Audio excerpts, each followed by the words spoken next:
you. It was getting warm in there. Oh, welcome, everyone. Welcome, ladies and gentlemen. Welcome to all the devoted members of the St. Paul District Council system. A very special welcome to our honored guests who have given extra time and leadership to their neighborhoods. You, our volunteers, clearly are the greatest assets to our communities. So thank you.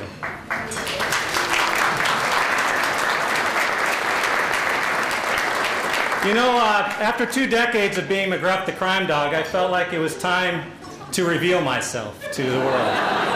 And, you know, especially for an occasion such as this. Thank you all for being here on this evening. It is truly a special evening as all our district councils approach their 40-year anniversaries.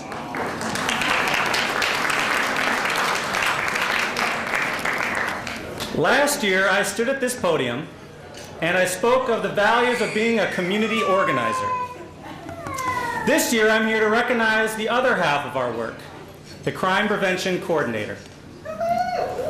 That's all right. As part of our relationship with the City of St. Paul, the district councils are dedicated to engaging every aspect of our community to achieve public safety.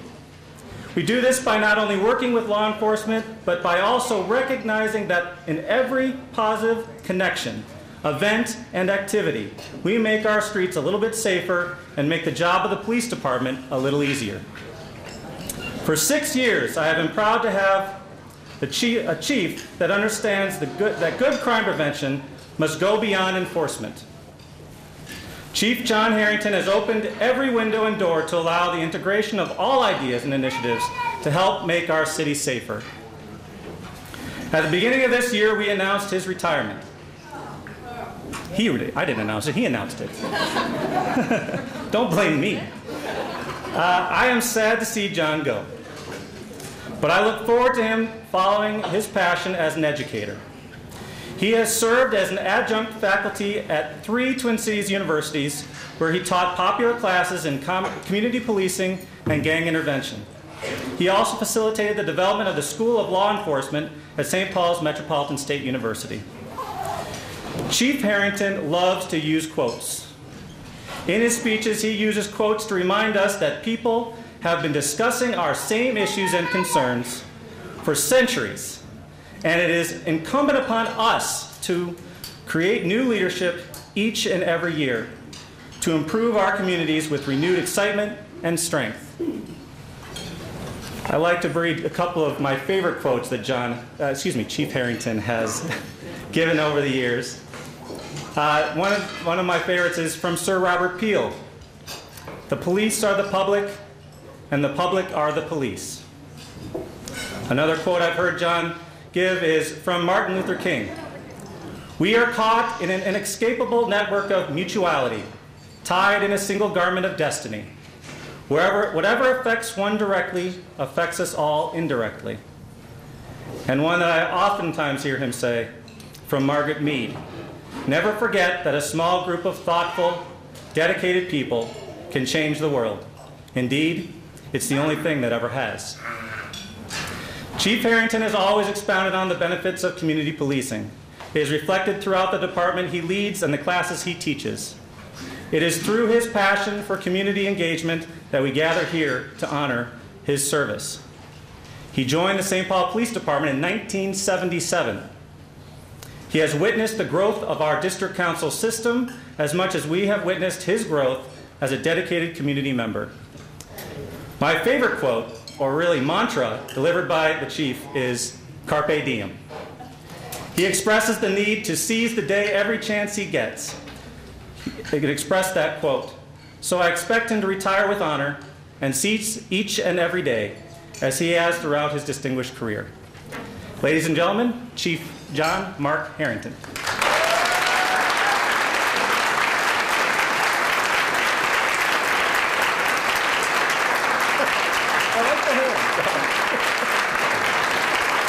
John, we've chipped in just a bit to get you a nice gift here. It's a pen set. We'll miss you, Chief. Carpe diem. And each pen and pencil has Carpe diem inscribed in them as well.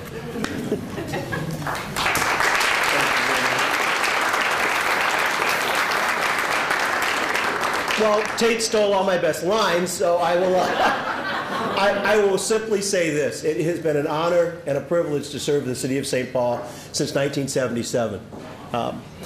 Over the last 10 years, as a district commander in West and then the chief of police, I have made it a mission to make Sir Robert Peel's words not just words on a page, but a reality.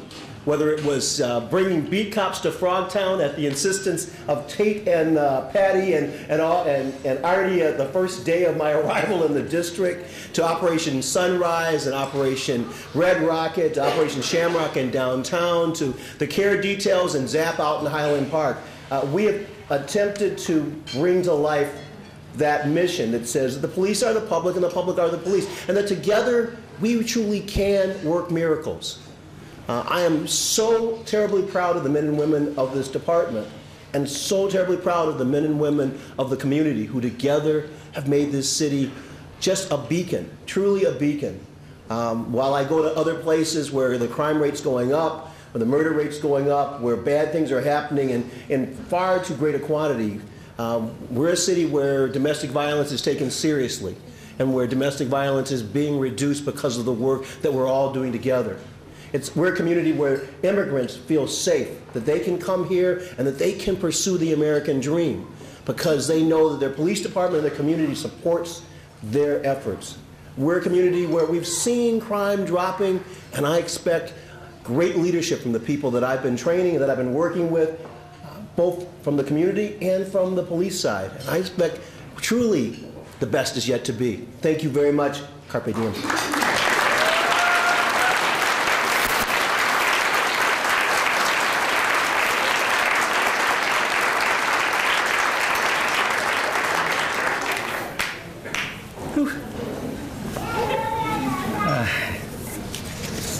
Okay, and now I'd like to invite a person who really requires no long introductions, who's long standing behind us through all of our events each year for this great honor roll celebration.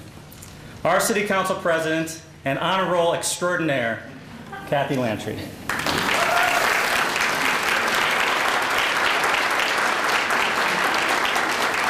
Thank you, Tate. Geez, no pressure there, huh? Okay, great. Good evening. You know, every year around November, my office gets a call from the planning committee for this event. And this call prompts two actions. First, it reminds me that I have to get my calendar for the next year. But the second one is that I tell my secretary to be sure and put down a yes. And I love this event. And normally, you know, I just get to read all the things and pass out the letters of appreciation, the certificates. But this year, I got asked to say a few words, so I feel particularly honored. But before I do, I want to make sure that some of my colleagues are here, and I want to be sure and recognize them. We have the following council members. Please stand up when I call your name. Lee Helgen.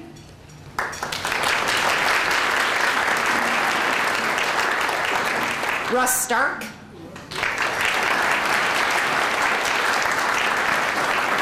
Dan Bostrom. And Pat Harris. We're also honored to have Representative Alice Hausmann. She moved, she was over there. We have Assistant Chief Tom Smith, way back in the corner. And Ann Hunt from the Mayor's office. And I know they join me in thanking all of you. You know, as City Council President, I get asked to attend a number of events. And if I wanted to, I could spend my entire life just hopping from event to event. And in fact, that's what I did when I first got elected. And after the first couple of years in office, my husband actually sat down with me and said, "Oh, remember, we live here too." And so just sort of a reminder that I needed to be a little bit more judicious with my time. But this gathering, I would not miss. even though it's on a Friday evening. Now that I'm old, it's not like it's cutting into like my bar hopping activities or clubbing or anything. So why this event and not others? For me, there's a couple of basic tenets that compel me to attend. The first is that I truly believe in the mission of St. Paul's District Council system. And I also believe that it is critical to our success as a city. I cannot imagine our city without all of you. It isn't just all the work that you do, it's the work that you do for free. And let's face it, with what most of the district councils pay their paid staff, it's like volunteering for them too. The city of St. Paul is a very big place. And despite the fact that most of us seem to be related to each other or know each other, the fact is we're an actual big city. And imagine living in a neighborhood and wanting to get involved, whether or not you want to have a say on zoning issues, development, even questions about recycling, you name it. In St. Paul, we have a system that is set up to cater to our residents and our businesses. District councils usually meet at night. They're conveniently located throughout the city. Parking is free, and they're welcoming. There is such a huge difference between someone who goes to a district council meeting in their neighborhood versus having to come down to the city of St. Paul and testify before a city council hearing or even the planning commission. You are set up to listen and to counsel the city. And for my ward, that system has been invaluable. Either myself or my aide, Ellen, try and attend our district council meetings. And before any of you feel too left out, understand that Ward 7 really only has 2 district councils. Now I have a little piece of District 2 just so that Chuck doesn't, go crazy on me. But most of that is in Dan's ward. But the reason I think it's important for my office to go to those district council meetings is because it gives me an opportunity to know what's coming. And I'm there to answer questions. I've always said I'm there to be staff to the district councils. It saves time for them and it saves time for me. I also get to see how the council approaches things, what they see as priorities. And those things help me figure out what our priorities should be for the ward. And this recon work is pretty invaluable to my office and helps me start formulating opinions on issues and priorities within the district. And I don't mean to brag, but I'm extremely lucky. District 1 and District 4 have made me a better council member. And I think it has made our neighborhoods better by the relationship that we've had throughout the years. The second reason that I always attend this event is because I'm always excited to see the good work that's going on throughout the city. This year, most of the time I get here and I get the list and I'm sort of reading it from scratch, which is why I'm so surprised by all the great things that are done, because it's the first time I've seen it. But this time I got to have an advance copy. And as I was reading through it, it did what it always does. It totally inspires me to see the work that people are doing throughout the city that makes their particular neighborhood successful and unique. This recognition that we do each year is so important. If we don't take the time to recognize the phenomenal work of our neighbors, then how can we expect to succeed? This event is a very small way of saying thank you for the value that you all bring. As you may have heard, it's been a little bit difficult in the city of St. Paul in the past few years. Budgets get cut, but the cost goes up. Services get reduced and on and on and on. And yet, despite this adversity, every year we gather to get inspired by the hard work and dedication of so many. Think about it, most district councils submit 3 names per district council. But having witnessed the discussions where those names are submitted, they could absolutely have a ton more. Because of all the good work that you do, and since we have all of you in one room, I need to leave you with a task, and it has to do with the 2010 census. The city needs your help to make sure all of our residents get counted. This isn't just about chasing federal dollars or whether or not we'll have one less congressional seat, although both of those things are clearly important, but it's about taking the pulse of our community. We want to make sure that in order for the city to advocate for our residents, we need to know who they are and what we can do to assist them to make them successful. So please participate in any way you can to make sure that everyone counts. And there's even a little reminder that we all get a to-go coffee cup, which will fit nicely in my car, so that you can remember to think about that every day. And in closing, I just want to be sure that I say a very hearty and heartfelt thank you for all of the work you do and all the inspiration you give us every single year. And I look forward to next year when we can do it all over again. Thank you.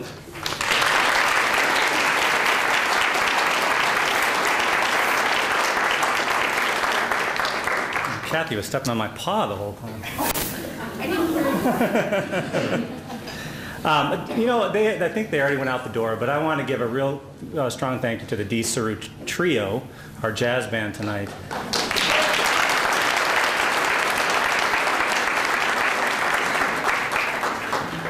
Davu, the drummer, is one of my board members' husbands and lives in Frogtown, and he dedicated all his time tonight for free, while the rest came in with the rest of it. So thank you, Davu, and the D. Saru Trio. And thank you, Kathy. Our keynote speaker tonight is an associate professor of the University of Minnesota. She has dedicated her career and free time to improving our neighborhoods through art and garden space.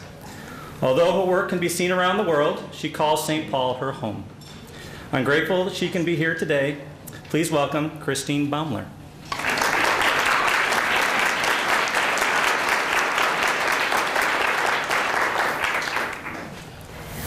I have some slide images to show you, and I realize that a number of people are sitting behind the screen, so I apologize for that. And I guess this will be on spin at some point, so okay. But I just want to say how honored I am to be here this evening to celebrate the outstanding volunteers of 2009, to be inspired by their actions, to recognize the significance of what they do, and to congratulate each of them on their hard work and dedication. I'm also thrilled that Kathy Lantry is here, and that I get to personally thank her for all the hard work and her dedication for supporting efforts, particularly on the east side, but also for her efforts in her support of the work of the district councils over the years. As an environmental and community-based artist, I've worked on projects in the east side over the past 15 years. The projects would not be a reality without the contribution of people generously sharing their intelligence, time, labor to make these urban green spaces a reality. One thing I've learned over the years is that everyone's contribution counts, no matter how small. So if someone shows up for a planting day and plants one tree or picks up garbage for one morning, that is really significant. However, we are here to recognize tonight people with sustained commitment who have made a large impact on the quality of life in their respective communities.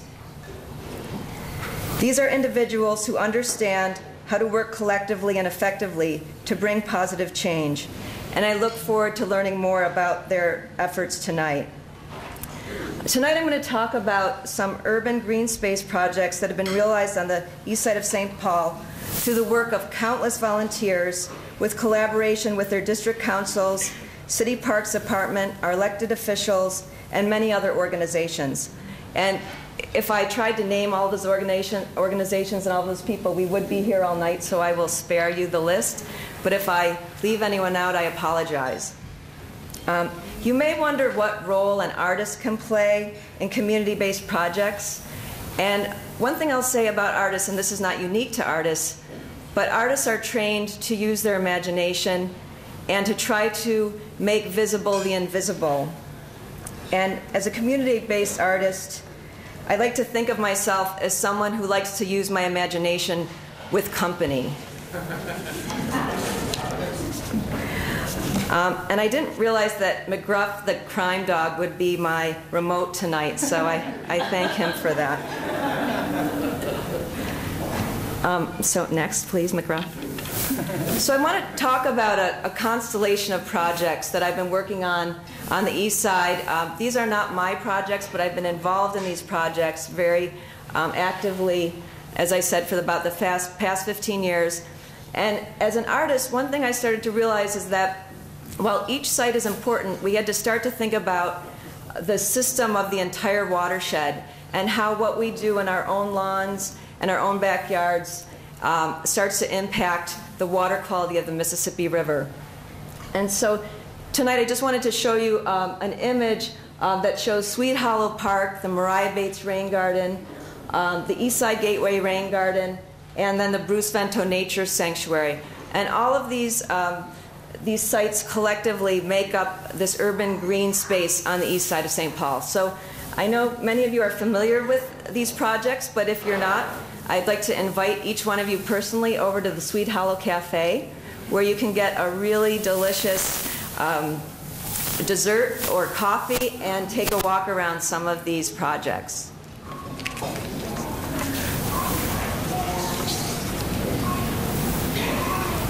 So there are a number of goals that have evolved over the past dozen years or so. And I'll just read them for those of you who cannot read because you're behind the screen. To improve ecological conditions in an urban watershed, to restore native vegetation, to treat non-point source water pollution, to create aesthetic and ecologically functioning urban green space, to increase habitat for birds, insects, and other animals, to reconnect youth and community members to the natural world through environmental stewardship and art projects, and to reveal cultural and historical layers of the site.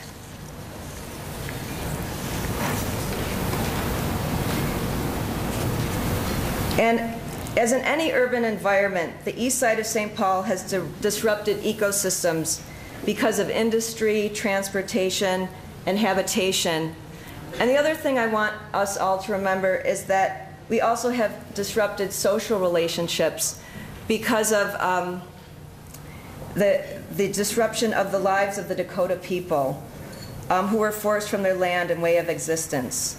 And significant sites to the Hopewell culture and the Dakota have been destroyed over the years.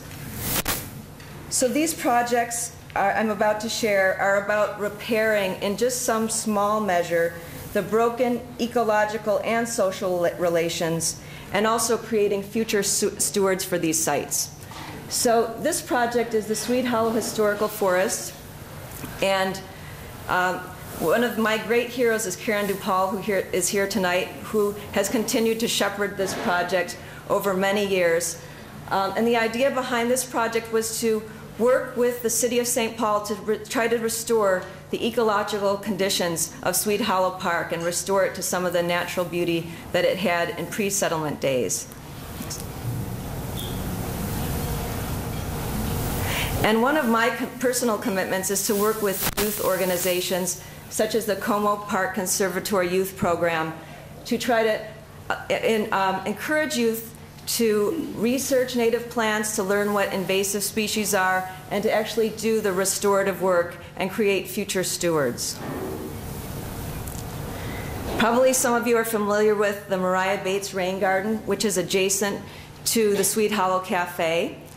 And this project was begun in 1997. And can you go to the next slide? Thanks.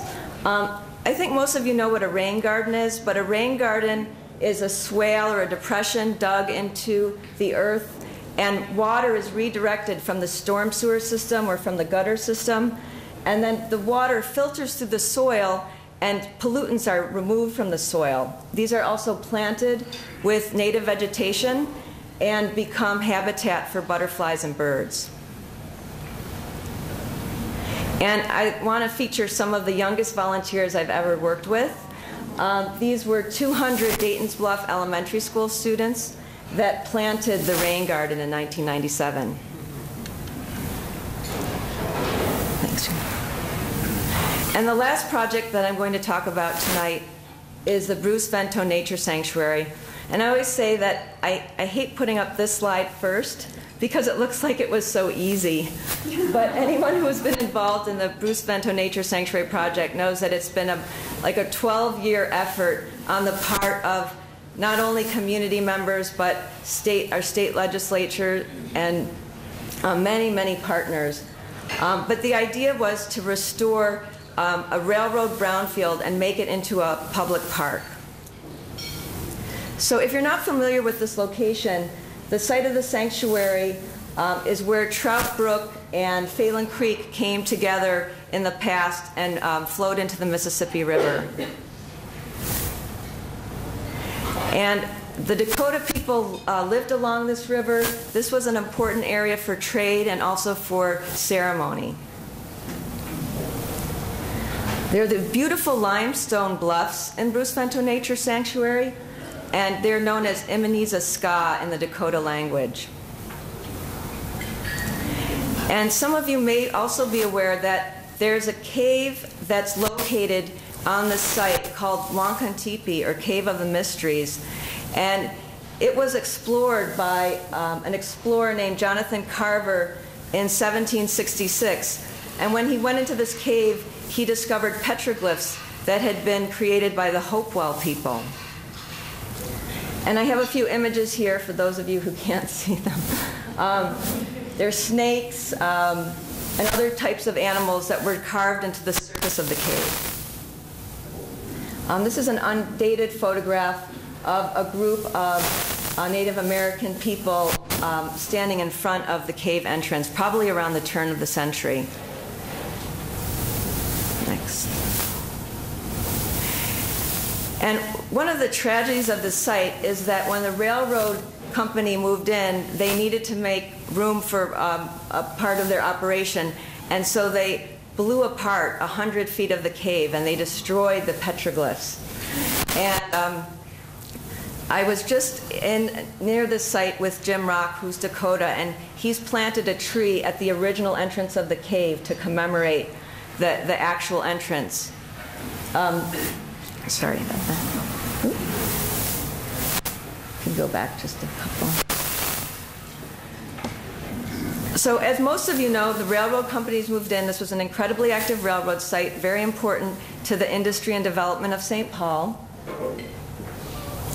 And in the 1970s, the land that became the Bruce Vento Nature Sanctuary was largely abandoned. The tracks were removed. This abandoned depot, though, just to give you a little preview, is hopefully going to be the future site of our interpretive center for the Bruce Vento Nature Sanctuary.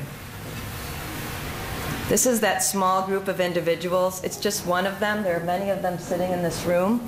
Karen DuPaul, Wei Ming Lu, Kristen Dawkins, I bet some of these people are very familiar to all of you, who were friends of Swede Hollow and got together and formed the Lower Phelan Creek Project. I just wanted to have a picture of Bruce Vento, who was so supportive of our efforts on the environment, and so we wanted to dedicate the park in his honor. And this was our first big check for a lot of money. And there's a nice picture of Kathy Lantry right in the center there. Kathy, if you can see that. And I just want to briefly describe some of the efforts that went, some of the volunteer efforts that went in to reclaim this 27-acre brownfield and turn it into a St. Paul public park. One of those was having 150 volunteers remove 50 tons of garbage in 2003. We had to remove a lot of contaminated soils.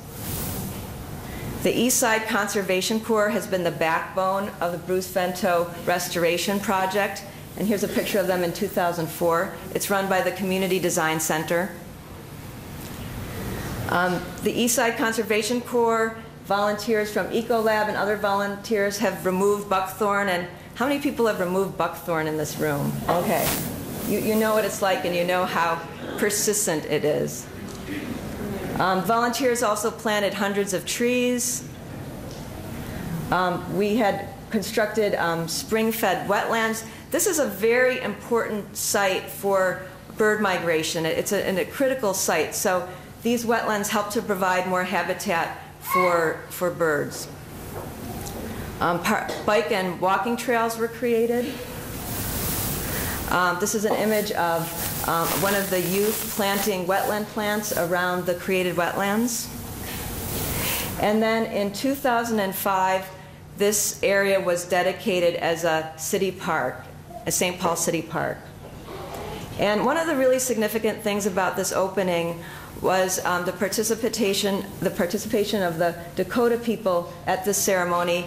And Jim Rock made the comment that this was not only about the repair of the ecological conditions of the site, but it was also the beginning of the repair of our social relations between the Dakota people and the European settlers. So this is what I can show as part of an art project, but this is the new entryway to the Bruce Vento Nature Sanctuary, which is 6 sign panels with the history of the creation, both of, well, the creation of the park and then the history of the site as well.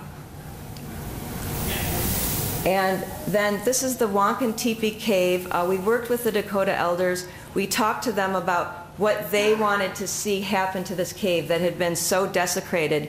And what they felt was that they wanted the cave to remain sealed, but they wanted a wetland in front of it. And so we honored those wishes. And then this is a computer image of the restored habitat in Bruce Vento Nature Sanctuary in about 100 years. So we're going to meet back here in 100 years, and we're going to compare this picture to the reality, but I'm confident that this is what we'll actually see. And then I'm just going to end on a philosophical note. There's a wonderful book written by a woman named Elaine Scarry called On Beauty and Being Just.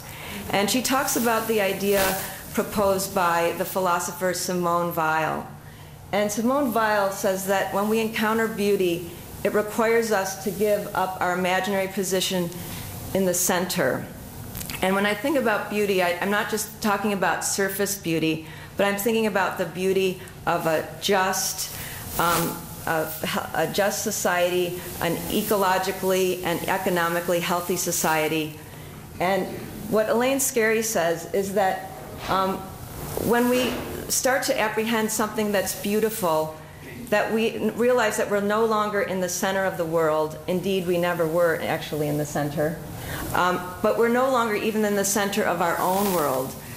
That we actually cease to stand there, and that we're willing to cede ground to the thing that stands before us. So what I'd like to do is just congratulate the volunteers tonight who have given up their own self-interest to dedicate their time to a larger vision. And I'd just like to give them a round of applause for their efforts.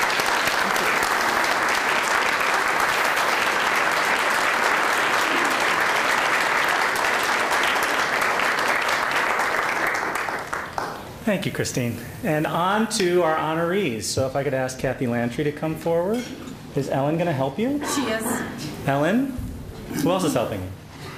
You. Oh, okay. You want to read my speech again? Yeah, that's it. No, get your paws off and let's go. Okay, since I have the microphone and it's not on the program, but I have to say, for those of you who haven't been down to the Bruce Vento Nature Sanctuary, there's a reason why it's called a sanctuary. If you go down there, it is an amazing, amazing spot. And actually, I'm so glad that you picked that as sort of the theme, because when I think of the projects that are the most successful, that I think we should be the most proud of in the city of St. Paul, that one is one of them. And part of it is because it came from the neighborhood.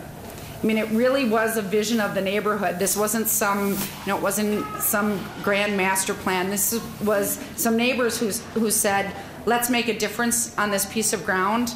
And to say it was complicated to get to this, to where it is today, would be an understatement. And it really is the dedication of people just like who are in this room. So remember, you could make a grand city park too.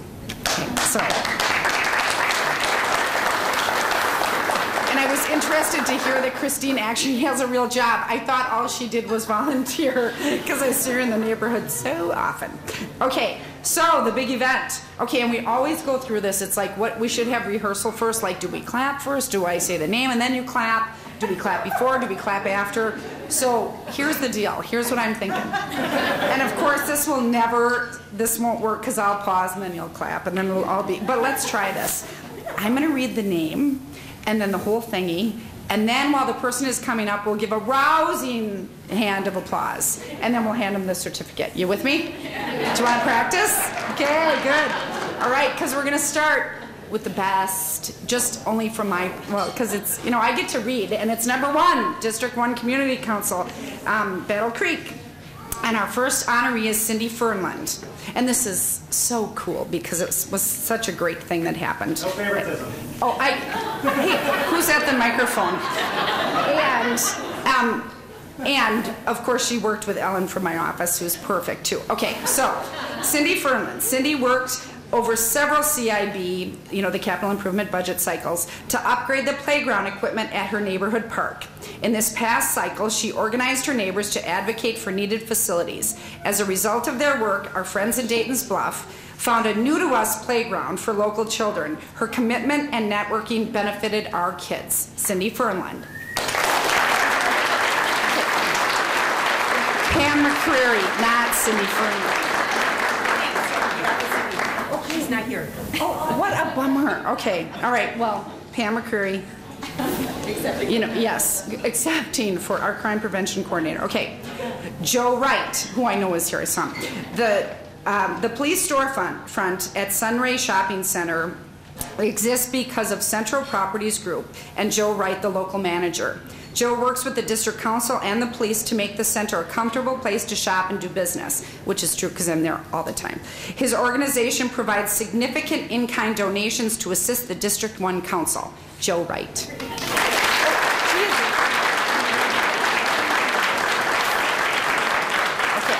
Sure, this screen is like throwing me off because people must be sneaking behind it. Angie, come walk right at me. Okay, Angela Stair. Angie. Nobody listens. Okay, Angie was, and I didn't realize that. You're going off the board? What? It says was a longtime board member. I turned out last month. Oh, what a bummer. Okay, Angie, okay, I'm sorry.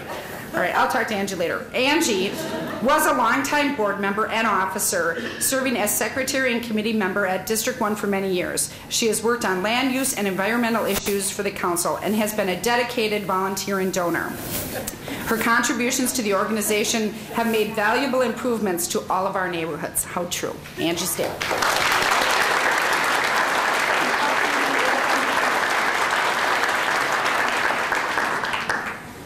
District 2, Greater East Side. Rob Barbosa.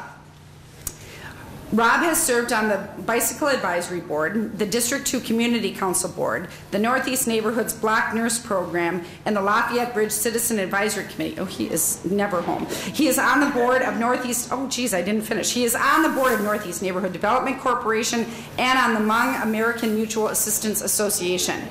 Congratulations, busy guy.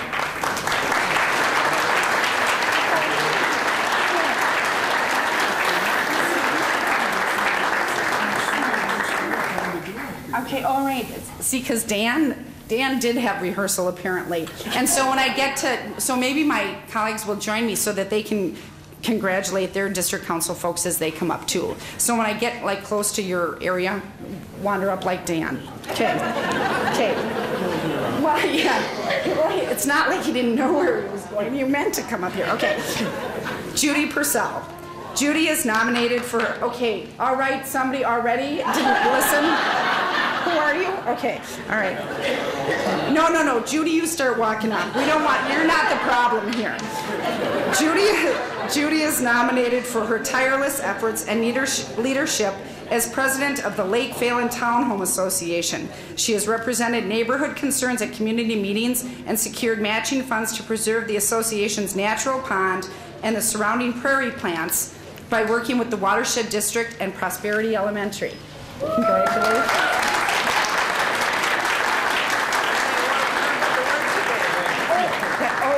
And she wore purple to work today. Do you work in Minneapolis? You must not, because people in St. Paul were wearing purple too. Not to be outdone. Gayle Ponting. Gayle has lived in the area since 1983, so she's new. Okay. Gayle helped start the Case Avenue Block Club. Over the years, they have had much success gathering neighbors for meetings, keeping neighbors informed, and working with several city departments, the police and District 2 on vacant housing, problem properties, and other issues. Gayle.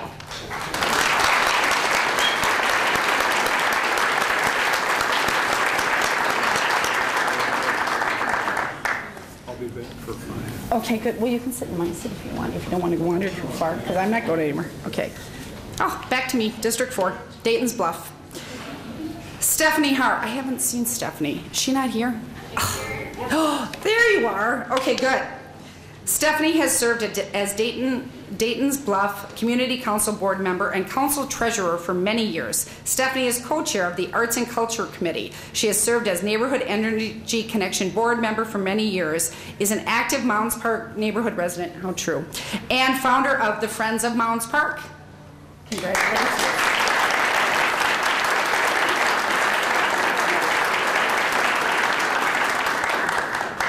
Maryann Chowen. Already I forgot to do my blanket apology because names not so much. Okay, so since 1975, Maryann has been active in the Dayton's Bluff Early Childhood Family Education Program. For over 30 years, she has been a weekly support for families with resources, knowledge, and encouragement. A well-respected parent educator, she continues to write articles on parenting and child development for the Dayton's Bluff District Forum.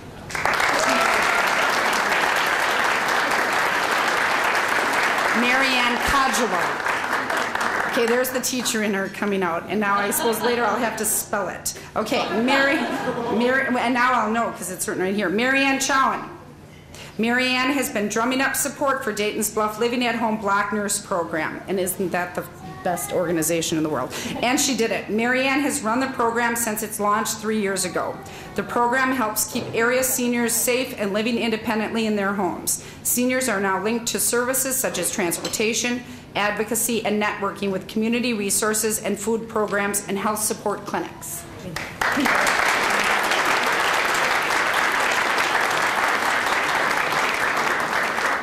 District 5, Payne Phelan.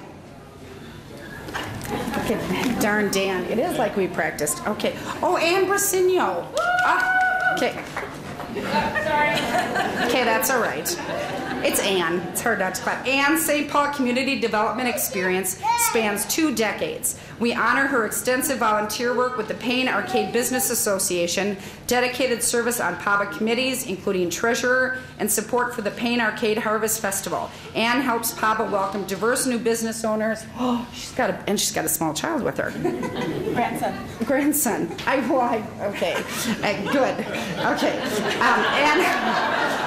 Ann helps PABA welcome diverse new business owners as she organizes improvements for our Payne Phelan commercial business corridors. Thank you.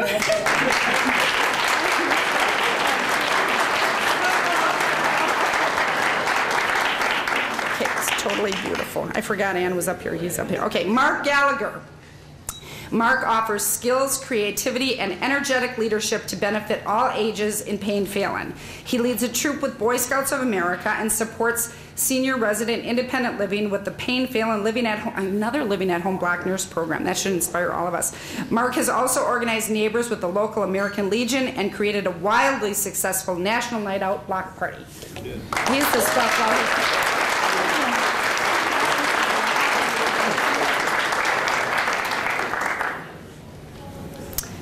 Laurie Krivitz and Brian Cooper. Laurie and Brian, okay, Dan's wandering away. Laurie and Brian share this award for creating a beautiful community garden along the Gateway Trail. The Gateway Trail Community Garden connects people to the land and DNR trail users with our neighborhood. Laurie and Brian have helped to grow community hopes in our neighborhood, and with this garden now nominated for the St. Paul Golden Bloom Awards too. Congratulations.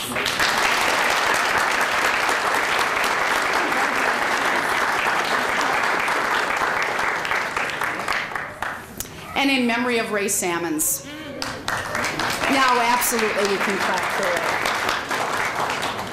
it. It's totally beautiful that you decided to add Ray. Ray passed away December 26th. Passionate about citizen participation and power, Ray was a founding father of the district council system. He skillfully challenged, he challenged a lot, and championed St. Paul for over 30 years. Ray was a powerful force, how true, of leadership for Payne Phelan, I would say for all places, with a vision for democracy across all St. Paul neighborhoods. Ray was a local treasure for his broad view of what makes a city work and his willingness to work toward it.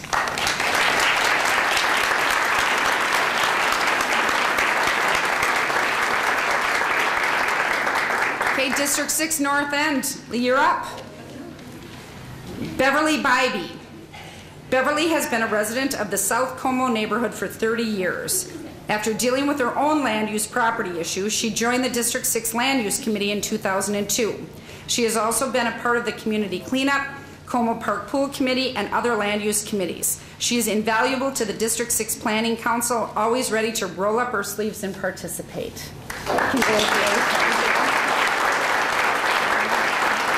Councilmember Helgen, do you want to help Dan? Well, especially since the next one are, close personal friends, Abetto's, for goodness sakes.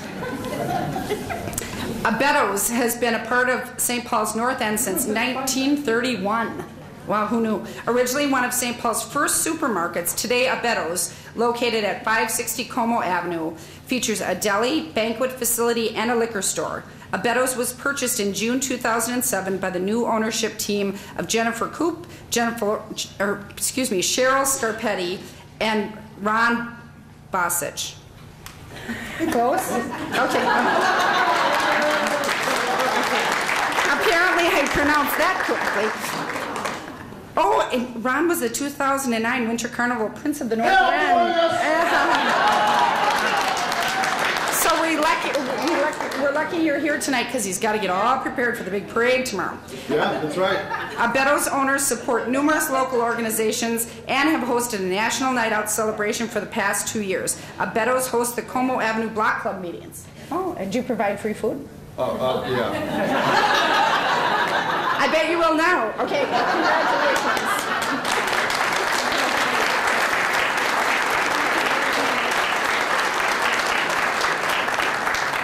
Schroeder's Bar and Grill. There's a theme here in the North End, which, of course, I would have to support. Brad Schmidt has owned Schroeder's since October 2003. Before the establishment was Schroeder's, it was Belgie's and then Geraldine's. I remember them both. Schroeder's has undergone a transformation both inside and out. Brad Schmidt is involved with many community activities and was the 2007 Winter Carnival Prince of the North Wind. What is with these people? Schroeder's hosts a community block party as well as other community meetings. They have had the rib cook-off for 7 years. Congratulations to Schroeder's. Over here.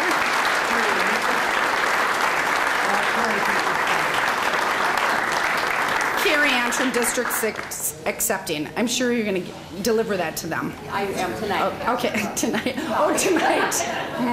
Yes. Round 1:30. Okay. District 7.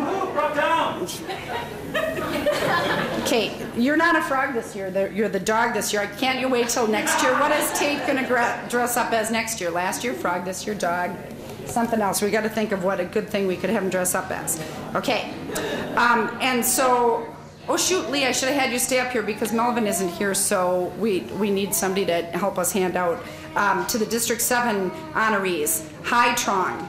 Since 2006, the Nagong Vietnamese Bistro has been owned and managed by Hai and his wife, Jessica. Recently, the Victoria Theater, a historic building where a song from the Anthology of American Folk Music was recorded, became in jeopardy of being demolished. Hai started a neighborhood campaign to save the building. Hundreds of people are now working to preserve this Frogtown treasure.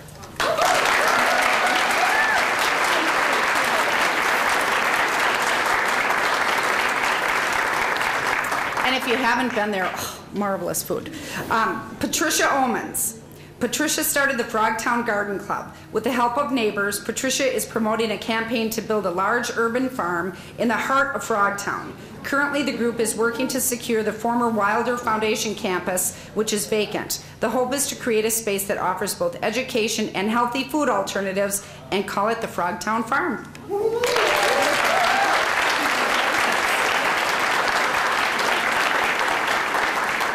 Karen Inman. Since joining the District 7 board in 2005, Karen has been a constant participant in activities that encourage the improvement of Frogtown. Most recently, she has represented District 7 on the District Council's Collaborative, a group dedicated to the equitable construction of light rail transit. Karen has sacrificed hundreds of personal hours, and she consistently does it with a smile. I'm going to take over the mic. Okay, I am not messing with her. I just want to say thank you. It is a privilege. I know nobody else has gone up and done this, but I want to say I'm I'm pleased to be in St. Paul, and I would ask that you remember Haiti tonight in your prayers and open your heart and your wallet. So we have a member here, Larissa, who is on on District 7, who is very active in Haiti, and it's something I think we all need to do. So thanks.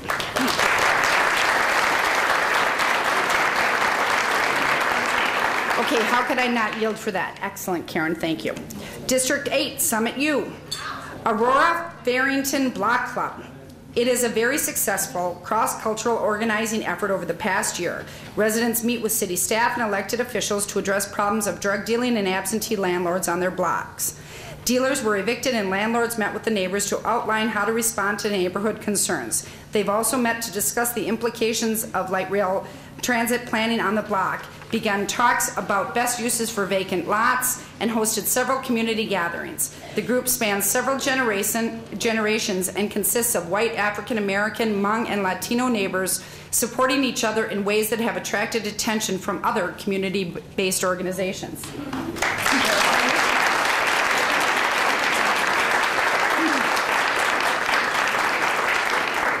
Ken Green.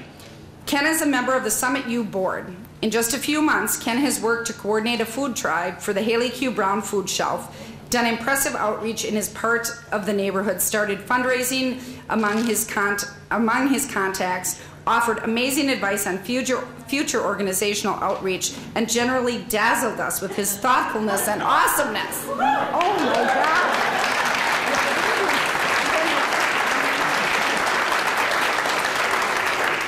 Poor Ken, he's got to be on all the time now with that sort. It's in print now. Adrian Hannert.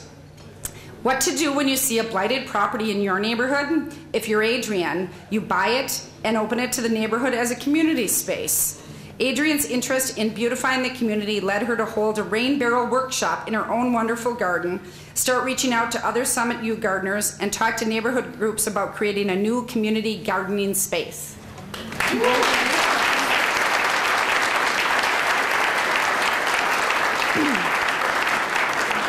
District 10, Como. Lee, you're back up. Oh yeah, oh that's right, I forget. I don't know the boundaries exactly where this is, so Russ, you better make your way to the front of the room so you can help Lee. Well, I mean, not that you need it, but... Oh, the first two are Russ's constituents. I'm sure he had a lot to do with why they're such fabulous volunteers. Sally Worku. Sally has been a dedicated neighbor for many years. She has participated on several task forces and countless community meetings. She has an invaluable history in our neighborhood and District 10. She comes with a bright smile and at the same time asks the difficult questions. She keeps us honest.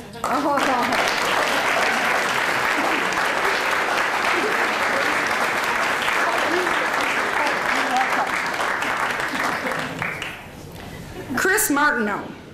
Mr. Martineau, that's how it's written, chairs District 10's Neighborhood Relations Committee, chartered to examine concerns of neighbors and institutions. Frequently, this committee hears issues that can be contentious, passionate, and polarizing, and time-consuming. I don't understand that a bit, so good for you. He has worked tirelessly and fairly to diffuse tension and soften rudeness. Oh, we should chat. St. Paul is fortunate to have a citizen of such ability. Congratulations.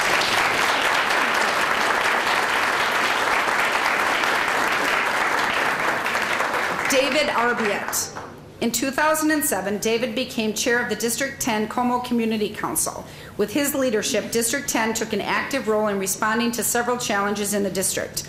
Our neighborhood has benefited enormously from David's knowledge of city planning, grant writing, and general wisdom about working with and for people. David was instrumental in forming the Capital Region Watershed District and serves on the CRWD Citizens Advisory Committee.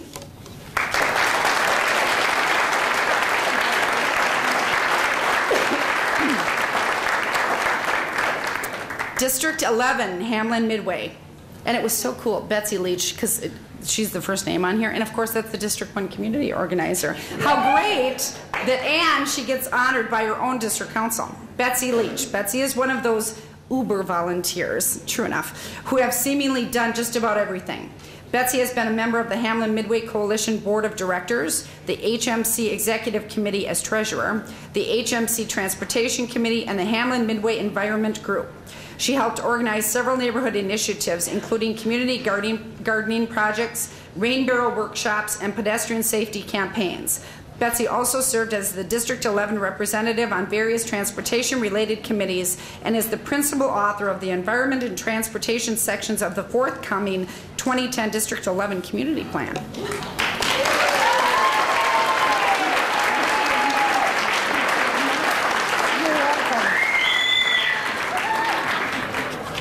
Bob Stile.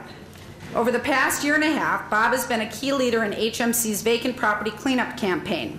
Through Minnesota's extreme weather, snow, pouring rain, and humid heat, Bob has participated in every cleanup since HMC fall of 2008. Furthermore, he has provided tools, canvassed properties prior to cleanup days to determine needs, and made certain that debris from the cleanups is properly removed and disposed of.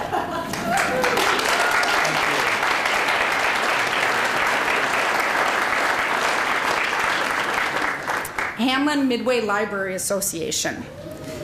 Yeah, I know, I get a clap for that too. Okay. When the Hamline Midway Library was threatened with closure in early 2009, the community took action to preserve this valued resource. Residents formed networks, staged rallies, and relentlessly, now there's an understatement, relentlessly lobbied public officials. And you didn't really need to. You're going to get another email next week. Okay, good. Good to know. The library was spared closure, and the city formed the Hamline Midway Library Task Force. This task force then presented several ways the city might ensure the long-term viability of this branch. The community organizing effort also crystallized as the Hamline Midway Library Association, which will now act as the steward of this branch.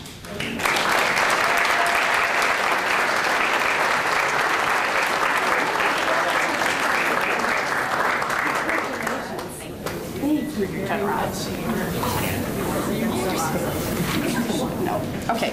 Sorry, there's a big group of them. All right. District 12, St. Anthony Park. Ranae Hanson. We nominate Ranae Hanson. Is it Ranae? Am I pronouncing that right? It's spelled R-A-M-O. Okay. Thanks, Russ. Ranae Hanson for her perfect mix of good humor and gravity in leading the community council for the past 6 years and always focusing on the fairest solutions to issues.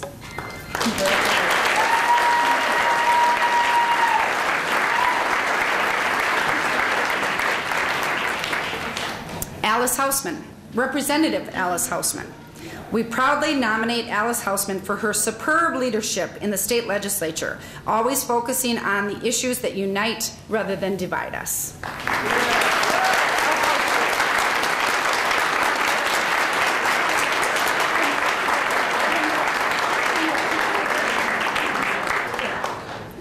And completely well-deserved.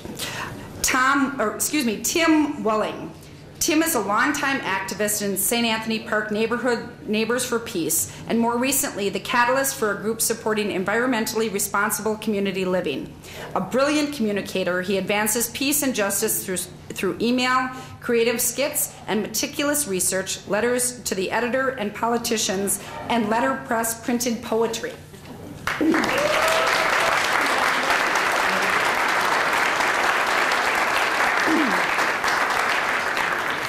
District 13, Union Park, Erik Holland. Erik was an active member of the Snelling-Hamline Community Council prior to the creation of the Union Park District Council. Erik played a large role in the successful transition. Erik also was very involved with the Eleanor Graham Gardens on Hamline and was instrumental in obtaining a Cura grant to develop a plan to beautify and improve the gardens. Unfortunately, Erik has moved to North Dakota.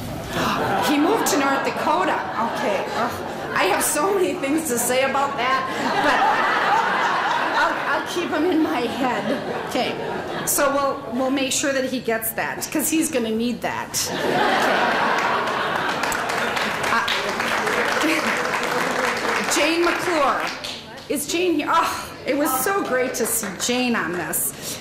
Jane has been a driving force and the lead person in charge of the reuse station at the 4 District Council annual neighborhood cleanup events for the past couple of years. She has been instrumental to the success of the events.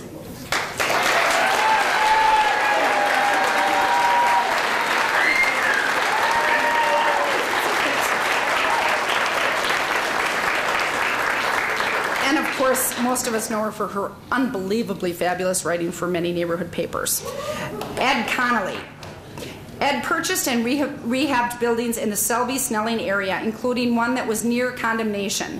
These buildings were made beautiful with much detail given to original exteriors and producing inviting, well-appointed professional office and retail space in the interiors.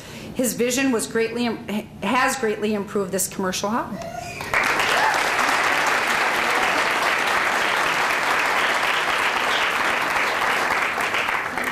District 14, Matt Groveland. Joel Clemmer. Joel is a dedicated board member that serves on numerous committees and has been a great role model in, I'll read slower. Oh yeah, thank you. I was confused for a minute. He said, I'm not Joel. Okay. And has been a great role model in advocating to make St. Paul a better place to live by serving on task forces such as the District Council's Collaborative.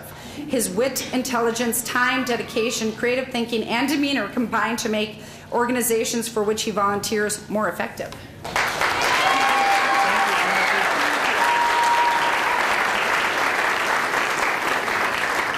Amber Dahlman. Amber was involved in the planning and execution of the 2009 Paint the Pavement project to promote traffic calming and pedestrian safety adjacent to Edgecombe Recreation Center.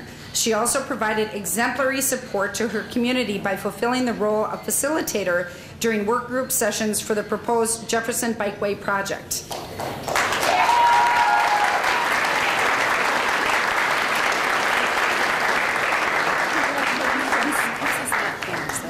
Oh, thank you. All right, so I shouldn't. Little tip from Amber that our next recipient is not here. So I'm assuming one of you two will deliver it personally. Okay. Chris Engelman. Chris has worked along with the Groveland Booster Club in contributing hundreds of hours of each winter season in leading the preparation and maintenance of Groveland ice rinks since 1997. He's probably out flooding right now. Chris's dedication provides a high-quality outdoor ice surface for the outdoor skating enjoyment of hundreds of St. Paul residents every winter.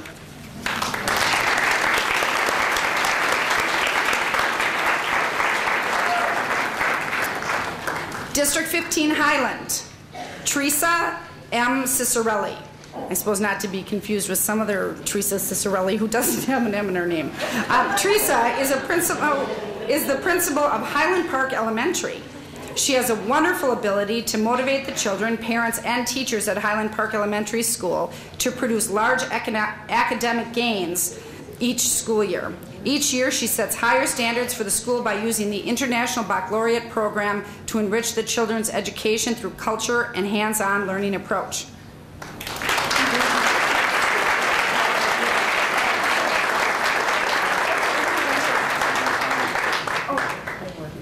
Oh, okay.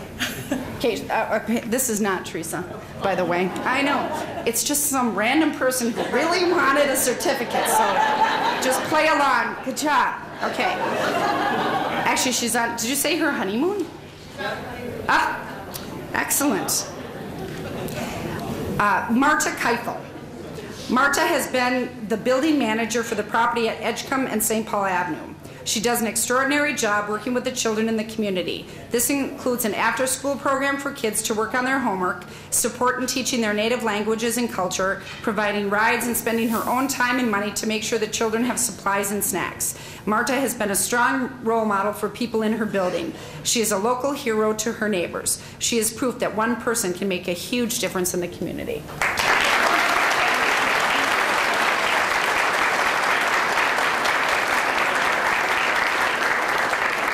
Sibley Police Storefront Neighborhood House. These two property owners have stepped up and helped to address a large community need. Pastor Enterprises, owner of Sibley Plaza Shopping Center, donated the space for the St. Paul Police Storefront and location for Neighborhood House. The police are excited to have a location in this area of Highland and to partner with Neighborhood House. Together, they are able to reach out to more of the community and to have a positive influence on our neighborhood.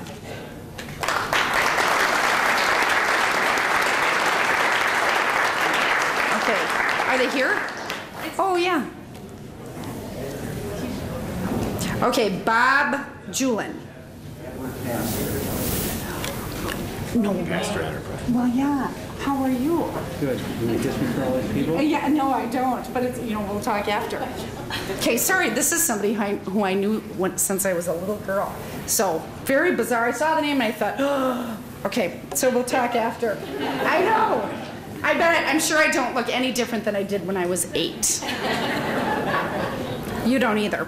Okay, and I'll skip ahead as long as he's here. Pastor Enterprises.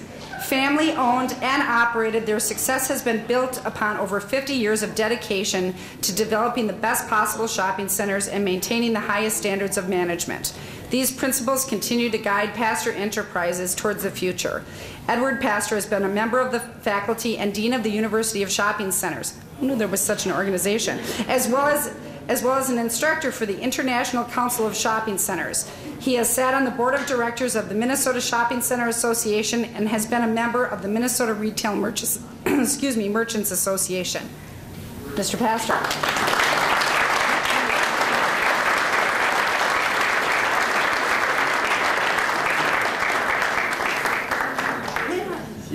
Bob Julen. Bob Julen's family has owned and operated Sibley Manor Apartments since 1958. Bob recently celebrated his 40-year anniversary at Sibley. When Bob started his career, he worked as a maintenance technician and moved his way up through the company over the year. While his management style may be no nonsense, he continues to have one steady goal: to provide safe, clean, affordable housing to those in need. Though Sibley has been a big part of the Highland Park community for decades, Bob's most recent contributions include donations to the Shop with Cops program and funding the utilities for the new home of the St. Paul Police and Neighborhood House at Sibley Plaza.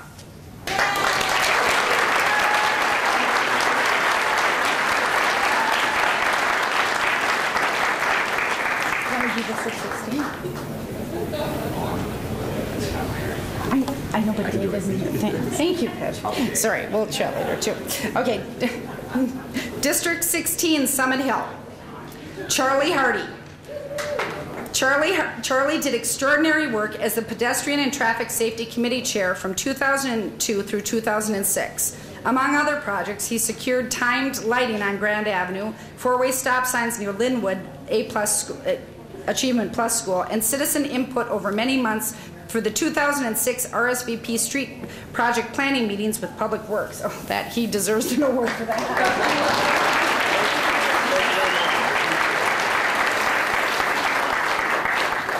Kate Pierce.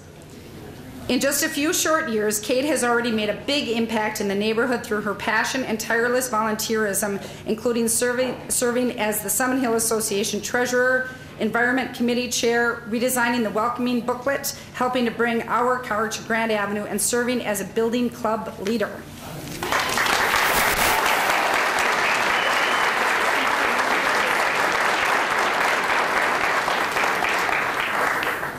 Lisa McGann.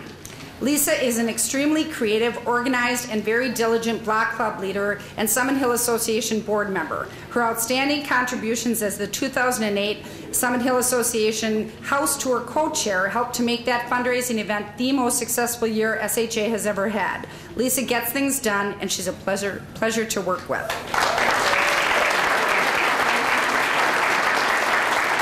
Congratulations. You just stay put. Okay. Oh, if only that were true. Okay, District 17, Capitol River Downtown. And this first one is in memoriam of Ruth Blackman.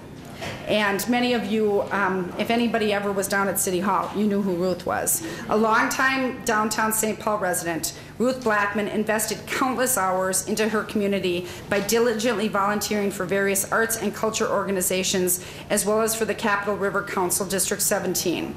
Over the past 2 decades, she had served as a member of various committees, the full board of directors, and always as an active and dependable volunteer. Ruth passed away this September, and she is dearly missed by her neighbors and friends in District 17.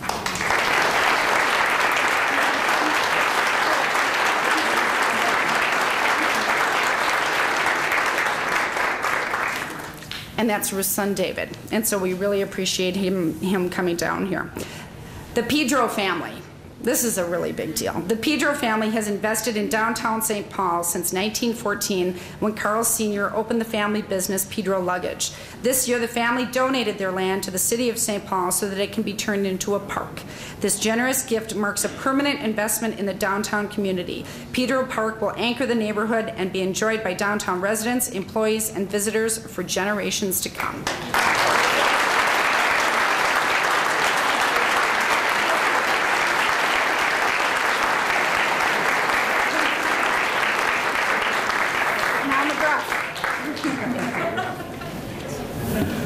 Well, thank you all very much for coming. We've made it through another year.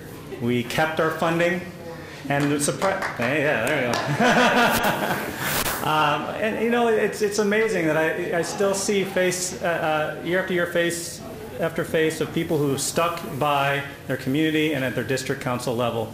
We have staff that have been on for years. We also have volunteers that I continue to see, and a lot of new faces too. And it's about building leadership. It's about keeping you all together, keeping you strong and connected to your neighborhoods. And if it's not your district council that you're connected to, then find something to do within your neighborhood.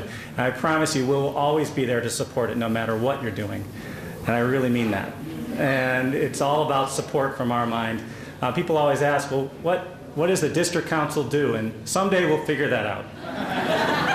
But I know this much. It's always about we do whatever it is that you want us to do. And the more you participate, the more you shape the function of our duties and our dedication to this neighborhoods and to our city. So thank you all for coming tonight. I want to give thank you all of you.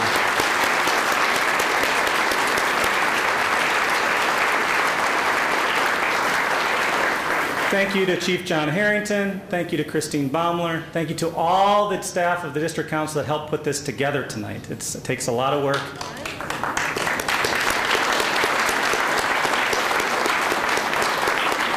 Thank you, of course, to Kathy Lantry and all of our council people that showed up to help pass things out.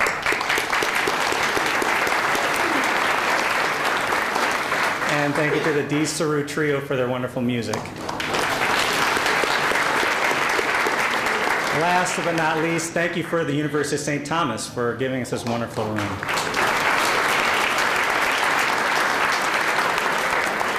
Good night, everyone.